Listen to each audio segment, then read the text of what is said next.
Christian, Hey. how's it going, man? Oh my gosh. Good, how are you? I'm good. I saw that you texted me, so I'm not sure. Oh Is yeah, this I the saw cover your now? text. Yeah, I Okay, saw your text. So we can, yeah, that's definitely fine. sure, How, yeah. If how are it's you doing today? doing all right, yeah. How about you? I'm good. It's Good. been a interesting quarantine. Yes. Well, we'll It's just really go ahead and get sick started. in And general, then yeah. we'll just go ahead and get started and then just like let people come in. A lot of people watch the like replay. Sure. So, thank you guys for joining us. We're here on behalf of F.A.T.E Global, the Foundation for Artistic Talent Empowerment. Provide artistic services, financial services, and mentorship services to artists. We're here with Andre Henry. We're super excited to have you. So, Andre, I first wanted to know, you're a talent. You're a talented singer, songwriter, producer. When did you first know, like, oh, I have this talent? Uh, I I've always been a singer. Mm-hmm. I started writing songs when I was pretty young in elementary school. Mm-hmm. And I had like this moment where I realized that like it was a career path in about fourth grade. And I found out that Bob Marley got paid to be a singer songwriter. And I was like, yeah, I Mm-hmm. want to do that. So he was like a big influence for you? Oh, huge. Yeah. My father's a Mm-hmm. reggae musician. My family's from Jamaica. So, Yeah. um, I listened to a lot of reggae music growing up, especially to Mm-hmm. Bob Marley. And he was like one of my heroes. So when I found out that that was like an actual like career, I was like, Mm-hmm. oh yeah, no brainer. That's exactly what I want to do. Mm-hmm. Yeah. I love that. Do you remember like the first song that you wrote? Okay, the first song that I put together was like actually just like a book I got from the library in elementary school, and I Mm-hmm. like put music to it. But song, the first song that I did like originally like lyrics and music was probably sixth grade. Mm-hmm. I wrote this song called Oppression, Oh, and of course you yeah, did. Of I wrote course this song you called would. Oppression when I was in sixth grade, and it was all about like how it was the whole story of Black history as much as I knew. So it was like, Mm-hmm. about the Africans being stolen from Africa or being shipped from Africa, and the civil rights movement and all that stuff. Like it's so like a whole Wow. yeah. So you were like woke. I don't know if you like that term or not. Even but woke even there at like such a young age. I find Woke a that little so bit, fascinating. A a little little bit bit, woke. a little bit woke. Slumber, not slumbering. Yeah. So, because you're very big into activism, which I love, and one of your songs that I love is "Playing Hooky," Oh yeah. which Uh huh. I am obsessed with that song. Can you talk about that? Can you talk about because I relate honestly. To Like play it's almost hooky. yeah, I do. I do. Um, and so, can you talk about just that experience and why you wrote that song? How how you came Yeah. about with that I idea? So, for those who are not familiar, Playing Hooky is a song about churches that won't talk about police brutality. Mm-hmm. And I wrote this song because in 2016, how we saw like this pattern of Mm-hmm. black deaths on Mm-hmm. going viral. It felt like every month there was a couple that went. Yeah, for sure. And all the churches that I was a part of weren't saying anything about it. Mm-hmm. And I got really frustrated in my own experience and hearing about other people's experiences because, like, a lot of these churches would say things like, "We just want to keep the main thing," or Right. "We're just trying to preach the gospel. We're just trying to preach Jesus," or Right. whatever. And so I wrote "Playing Hooky" about it. It's a really sarcastic kind of song, like in the first verse, like, "I guess Jesus doesn't care if I get killed by the police." Mm-hmm. Just Great sing it line. over and over again. And yeah, I mean that was the vibe, was to really express my frustration about how the church has been an accomplice in Mm. anti-black violence that has harmed black people throughout history. Mm. Oh, how fascinating. Yeah, but That's it doesn't interesting. feel that way when you listen to it though. I'm curious why it resonated with you so much. I think, wow. Well, oh, how deep can I go? How deep can I go? I think that just for me, not necessarily, because I understand that perspective of it, but I think that a lot of times the church is silent on a lot of issues, Yeah. or very. I think the second verse where you talk about like the deacon and all that stuff. I was like, oh yeah, I totally can relate to that because I grew up very like Pentecostal, very strict religious. Yes. You know, so yeah, I definitely related to it in that way in terms of just like. I feel like oftentimes, wow, I didn't mean to go this deep, but oftentimes, like, I think that Christians focus on a lot of things that don't matter versus focusing on God and developing a relationship with God and having other people develop a relationship with God. It's almost like we're like holding the gospel hostage sometimes. Not me per se, but some Christians, I feel like they're holding it hostage and they're very elite with it. Like, so yeah. Yeah, no, I hear that. Yeah. And that's exactly what that verse is about. It's like, you're tripping because of what somebody's wearing, how they do their hair or whatever. Yeah. Meanwhile, Donald Trump is becoming a full-on dictator and you got nothing to say about it. Child. Truly, true. Yeah. Yes, for sure. If you guys have questions, there's a question box down there. If you guys want to ask any questions, I want to know, as a writer, as a singer, as an activist, why did you choose art to show your activism? Because you talk and you speak as well, like you're speaking. Yeah, I write and speak and all that. And I mean, I've always just felt like an artist first, like that's what I started doing. And, for a while, there was a while there where I thought, well, maybe music is not my path, and I set that aside. And I came back to it because, one, being able to make something beautiful out of the pain that you experience personally and that you see in the world is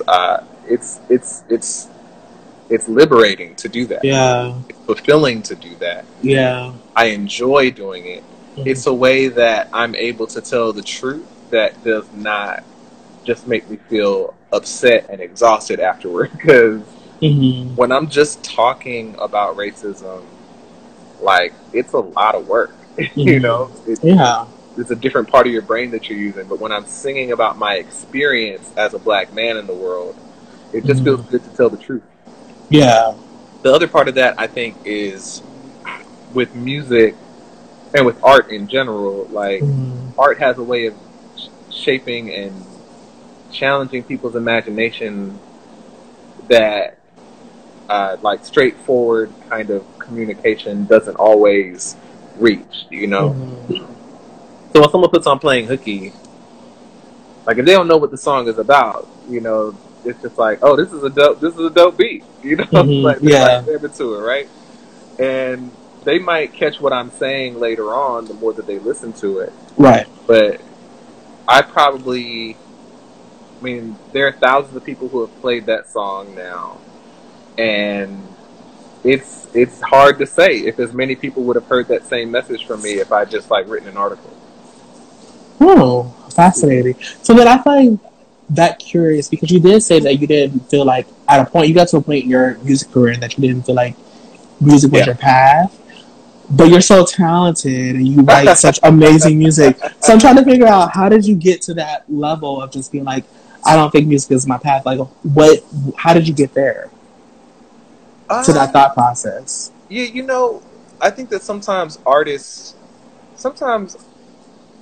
we buy into this capitalist framework for how to appreciate our work. And so we tell ourselves things like, if we're not getting millions of downloads, then that means that my music isn't that good. Or if I haven't, quote unquote, made it by now, then it's not, that means that maybe I'm not good enough in some way. And people who are not artists do this to us as well. When you ever meet somebody and because they haven't heard of you, they talk to you like you just started writing songs that day. Yes, You know? yes. Or like acting. And Yeah, I'm just like, okay. So there's this perception in our culture that if you're not Beyonce, Mm-hmm. then you're not a real artist. And I bought into that for a while. And the reason why I point out that it's a capitalist framework is because, you know, we tend to think of everything in our world for its exchange value. Mm. So we don't necessarily think art is worthwhile if it's not being exchanged for money. You know? Mm. And so when I bought into that, I got really depressed about, you know, my music because there was a time where I just felt like, why isn't it popping off like that? You know? And I had to shift my understanding of, first off, remembering why I was doing music to begin with, right? Like, I started writing songs because I liked songs. Yeah. Like, yeah. And that was it. That's why I started writing songs, because I like listening to songs, I like singing along with songs, I like hearing songs and dancing to songs. And so I decided that I wanted to make songs too.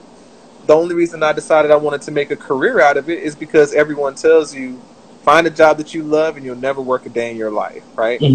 But when it starts becoming about the money, about the notoriety, about the awards, all that kind of stuff, you know, that puts a lot of pressure on the art that, first off, makes it harder to create and creates a lot of frustration when you can't appreciate it for its inherent value. And the inherent value is that, like, art makes life beautiful. It makes it, you know, it makes life easier to live, because art makes us feel less alone. It grabs our attention and puts our focus on things that are beautiful and uplifting.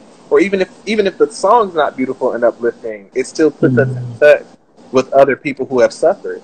So I had that whole moment where I was just like, man, when you're an independent artist and you also, when you have that mindset that you're putting stuff out hoping that people discover you, so you're basically depending on luck to propel you and not on your own, you know, your own hustle to get your music out there. What I was doing, it just burned me out.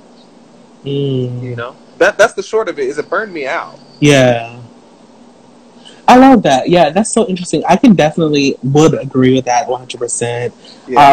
We were talking to Blush yesterday, who's a songwriter, and she was talking about how she basically said how we all, as an artist, we do have that that mindset, because it's like, oh, we got to get a Beyonce record or get a Rihanna record to make millions of dollars. So she was basically talking about how we all, as artists, have a chance. You never know, because Beyonce could put out a song that we don't like. Right. And it can go, and I mean, don't come for me. I'm sure it has happened.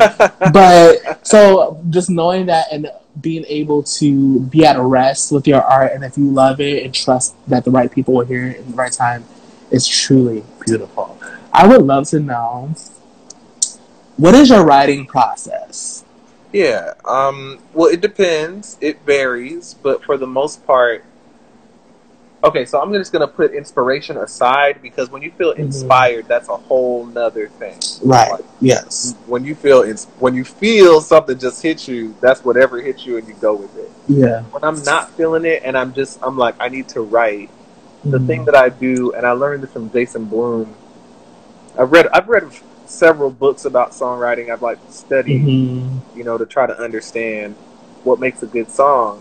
And what I try to do is I will sketch out the story of the song. Is usually where I'll start. Is like an outline. Yeah, exactly. Like what's gonna happen. Okay, first off, what's the song about? Because that's gonna be the title and the hook. Is, you know, what is the song about? Then the verses are where you develop the story. So what happens in verse 1?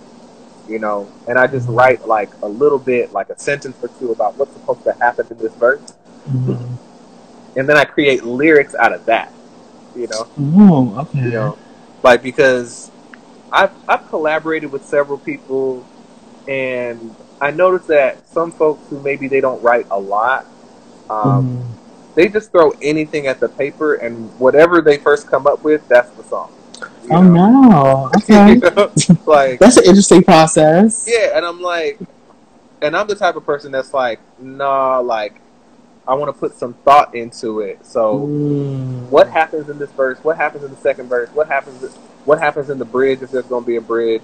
Mm-hmm. And then I fill it out like a puzzle.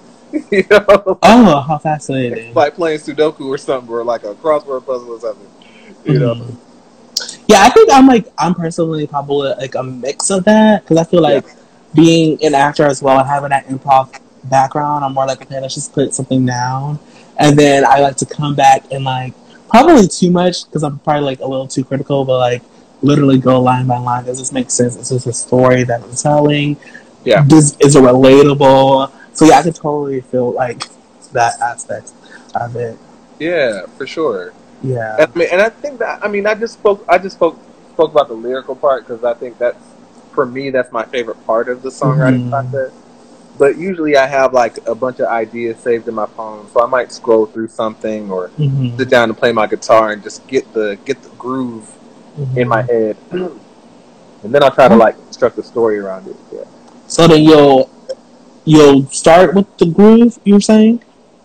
I'll start with some kind of musical idea. So it might be a melody, it might be an idea that I had on the guitar or something like that. Like I'll play around with that first and like just try to noodle around until I find something that I like, and then I'll try to build that out into a story. You know? I love that. I love that.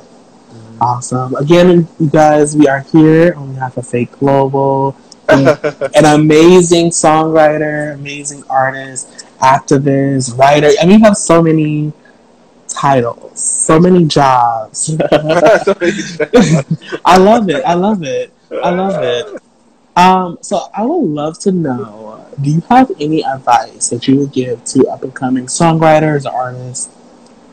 Yeah, absolutely. Well, I think first I would go back to the idea of like, never forget why you're doing what you're doing.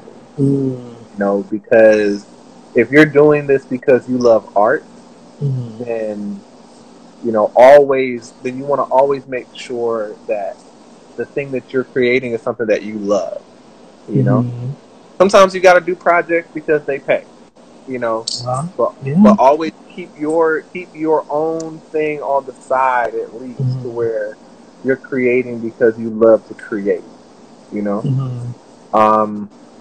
I think that something that I wish somebody would have told me, like when I moved to New York to pursue songwriting as a career, I wish somebody would have told me that the most important thing is, do you love your music? You know, especially if you're writing it for you. Like when you're writing for other people, you have to consider what their story is, what they're going through, what their style is. But if you're writing for yourself as an artist, then you get to decide like what this record is going to sound like. And I didn't realize that for a long time. So I spent years thinking that I need another producer, or I need to spend all this money on this service or that service, when really at the end of the day, I just needed to keep listening to stuff that I love and stuff that was good, and figuring out, why do I like that, you know, and then trying to incorporate that into my own music. So I think those are definitely things. And the other thing is, like, the most important thing I think is like for people to realize that you don't need all the stuff that people tell you that you do in order to do this work. You know, like, people will have you thinking that you have to have a manager, you have to have a record label, you have to have a $100,000 budget, you know. But I've never had $100,000. I've never had $100,000. And me too. Yeah, I've got several singles and EPs out on Spotify. I produced them myself, you know, and you just got to do the work. You just got to stop waiting for someone to discover you. It's basically what I'm trying to say. Like, I love that. Yeah, you got to discover you, which is something that my mentor says a lot. She always says, you have to discover you. And when you discover you and you're doing your thing, the thing that only you uniquely can do, and putting your passion into it, you will attract other people that can help you and that want to be a part of you, want to collaborate with you. And if you grow your thing, then Oh my God. the people that you're trying to chase right now, like, they'll come looking for you. Sorry. No, I feel you. Okay. They will come looking for you. I think that's very important, especially in today's like society. Just Yeah. being able to start something on your own will definitely put you in a better situation in terms of the business, as well as finding the right people for you versus like forcing yourself, forcing a relationship, and it might not be like Right. genuine. Yeah. Especially in the music industry, you definitely want to find the right people. I feel like that is a Yeah. key to success. Yeah. So you have a Absolutely. podcast. Yeah. So you have a Uh-huh. podcast, Hope and Yep. Heart Pills, which talks about racial justice and social change. You want to talk about that a little bit more? Expand about it. Sure. Yeah. Hope and Heart Pills is a project that grew out of my weekly email list where I send out information about social change and racial justice every week. I think that, so for a lot of people, they compartmentalize these things, but like the whole "it doesn't have to be this way" movement that has come out of my work is based on a song that I wrote called "It Doesn't Have to Be This Way." So it's really an outgrowth of my art. So we interview like social change agents from all over the world. People who have toppled dictators, who have started international movements, who have, like experts in that field. And then we also just talk to dope Black people, just people that we think like, oh, this person's dope and they're Black and people should know about them. Yeah, yeah, I love that. Yeah. I love that. Oh, that's awesome. All right, so I would love to talk to you. We're gonna go ahead and wrap up soon, but I would love to give you just a chance to promote any music that you have coming out, Yeah, for any sure. upcoming stuff. Because again, I told you I stand your music. I'm like a fan. I love it. I appreciate that, Christian. That means a lot to me. Yeah, of course. No, it's good. All facts. So, do you have any music coming out? Hopefully, we hope. Yes. I have a new song coming out on Juneteenth. If everything goes to schedule, I mean, we may move it up. We may move the date earlier. But right now, we're planning on releasing it on Juneteenth, June 19th. And the song is called "How Long," and it's about police brutality. That's why we're now, like, my team is now, questioning whether or not we should move it up, because we're seeing another trend of this happening, which you might be. You plan on. Yeah, I love that. What kind of sound is it? This is a future reggae record, which is kind of my, that's my vibe. It's reggae, it's rock, it's electronic, it's a bit of hip hop, just a tad. A tad. So the thing that I've combined with future reggae is my Jamaican background. My father's reggae musician, and so I want that. I grew up in Atlanta, so I want a bit of the trap sound, and I grew up listening to R&B and like soft rock kind of thing. So I'm just trying to put all of my influences together. It's coming out really well. I don't know if you listen to Jack Garrett, but I think that's the closest comparison I can make it to. Okay. Yeah. Oh, fascinating. Yeah. So you said you grew up in Atlanta. So then how long were you in New York? Like, when did you move to New York? I moved to New York after college, so I was there for 7 years, 2007 to 2014. Oh, okay. I did not. I guess I knew that you lived or were from Atlanta, but I guess I just didn't understand the timeline of that. So interesting. How fascinating. And then you moved to LA after that? Is that when you went to? Because you went to seminary school, so is that why you moved to LA? Yeah, that's why I moved to LA, was for Fuller Seminary. How was that experience? Because I don't know if I told you, but I'm currently in school right now. I am. Oh, I didn't know that. Yeah, I go to, well, technically virtually, but Arizona State, and I'm a communications major as well as a religious studies minor. Oh, okay. So, nice. With the 4.0, shout out to the scholars out there. And so I've been taking like religion classes, and I'm like, it's actually more interesting than I originally thought. I think that growing up, like, in church, you know, I was not necessarily in love with like reading the Bible per se. Yeah. But as I grow, you know, with my relationship with God and then understanding religion, I'm like, oh, I actually, you know, like this. So what made you decide to go to seminary school? I went to seminary because I thought that I wanted to become like an Old Testament professor or something like that. And then I got into the classes and I was like, nah, I don't want to do that. Especially because I started seminary the same year that Michael Brown was shot in Ferguson. And so, you know, watching Mike Brown, Tamir Rice, Freddie Gray, Sandra Bland, Kareem Gaines, Glenda Castile out in Sterling, you know, the list goes on and on, watching all of these people die. By the time I was graduating from seminary, I just felt like, what is teaching the Old Testament going to do? You know? Wow. What is learning more Hebrew words going to do? I'm not saying that stuff is useless, but to me, so the thing I've been thinking about a lot is something that my friend Mike wrote about in his most recent book, is that like the first question that our brain asks is, am I safe? The second question that my brain asks, or that your brain asks, is, do I belong?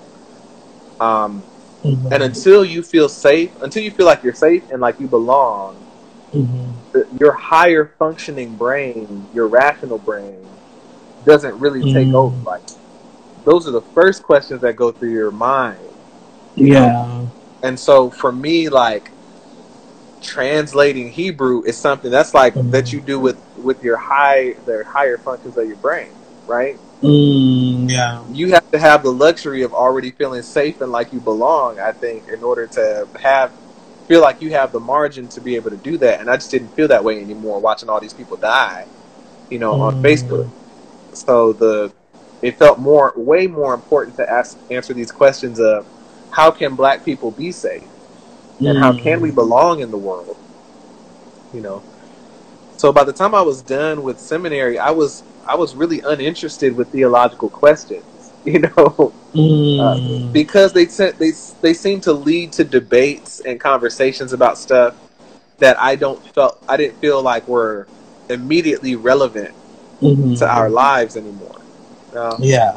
I've loosened up on that a bit, you know. I can see that now, but I still, like, when you're in those kind of conversations, a lot of times it's white males who they want to debate about, you know, the nature of the Trinity or something like that. And I'm like, well, I see. How many Black lives are going to be saved if you and I feel like for sure. You know, if you argue about the Trinity today, I just didn't care. No, okay, I could see how that's not as important. But I will say, because you did say, you know, I mean, because God's going to be God, whether you talk about the Trinity or not. So, right. But you talked about something, and I cannot remember where this was. I think this was on Facebook, but you talked about, I love the way you tied in, it was the children, it was Moses, and, like, you know, talking to Pharaoh, let them, you know, I'm about to butcher this, but basically, like, you're basically talking about how, like, God wanted them to be free so that they can worship, they can have a being of worship, and how the way you tied that in, I don't know if you remember or not, but the way you tied that in was so beautiful, because it really tied in the history of God's people being oppressed, and not being able to be free, and being able to, and how God does not like that. God is not pleased with that. So I love that. No, I appreciate that. I appreciate that. I did write about that. I wrote like a whole series about the Book of Exodus, and because at the time I was trying to persuade white evangelicals to actually, like, read their Bible and pay attention. But you know what I've noticed? Like, a lot of people don't read their Bible. It's surprising to me. It's so weird to me. No, they don't. I realized when they elected Donald Trump as president that they really just didn't care about what the Bible said. So I was like, oh, okay, all right, word, all right, cool. That's I'll true stop doing too. this then. No, I totally feel you. Okay, so then we are just gonna for our final question. We love to ask our guests, what are 3 tips that you would give to an up and coming artist? What are tips you said? Yeah, 3 like 3 tips. highlighted quick tips. Yeah. Okay, yeah. First is like make sure that you focus on what only you can do, right? Not chasing every fad and trying to be like every hot new artist that comes out. Yeah. By the time you become like Doja Cat will have moved on, and so will everyone who loved that sound. You know, Yeah. Yeah. you True. gotta you gotta focus on you and what you do best. That's the first thing I would say. Um, is build your own platform. You know, like there are Mm. people who basically their strategy for success is luck. You know, they want to go to an open mic and get Jay-Z or Quincy Jones to discover them and sign Not them. Jay Z. You know, and it's just not a winning strategy. You No. know, No. so you've got to build your own platform, and the way that you do that is by booking shows, starting an email list, or starting a YouTube channel and doing songs every week, or starting an Instagram and doing like a song or 2 per week or something like that. You just got to get out there and win your fans, you know. Yeah. And Yeah. if you do that over the, people are building platforms pretty quickly. It's taken them like a year or Hmm. two, and they've got thousands of people that are following them. Yeah, for sure. So one, like I could summarize number one again, like with another one of my mentors. She says, trust your gift. So trust your gift. Yeah. Uh, to build your platform. Mhm. And 3, I would say like you need just a few people whose opinions that you trust to give you feedback. Don't take everybody's Mm. feedback. You know, Oh, I love because that. you're not making music for everybody. You know, you're Yeah. making music for a particular demographic. And you need to make sure that you serve that audience. If Wow, you that's if good you're advice. if you're listening to everybody, then you're gonna keep on like adjusting and tweaking. And trying to please everybody, you won't please anybody. You know. Yeah. Yeah. Wow, I love that. That was good advice. I hope y'all got that. That was some good advice. Well, thank you so much, Andre.